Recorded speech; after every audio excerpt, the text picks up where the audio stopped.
Feley, Maimai, Pupeñi, Capulamuen. El día de hoy nosotros como estudiantes de la carrera de Pedagogía Intercultural hemos decidido convocar a una YECAN, el cual salió exitosamente. Bueno, esto lo hicimos también en el contexto de las diversas movilizaciones sociales que se han levantado desde diversos espacios, en el contexto de la petición de nuestro machi Celestino Córdoba por salir a su rehue, ¿cierto? Nosotros como estudiantes mapuches consideramos que es una situación sumamente grave, consideramos indignante que un machi tenga que pasar por más de 100 días en huelga de hambre para practicar libremente su espiritualidad.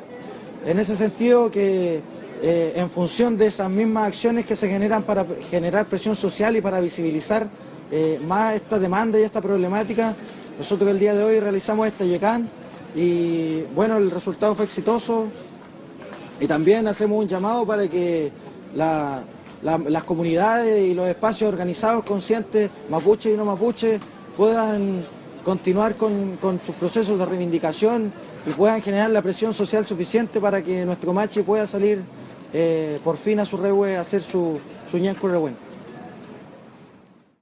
Feley Mari Pulamien. Como bien decía Lamien, esta actividad se enmarca en una serie de actividades que llevamos como carrera durante esta semana y la semana pasada, principalmente porque consideramos que como estudiantes mapuches no podemos quedarnos al margen de la situación, porque en principio somos mapuches antes de estudiantes.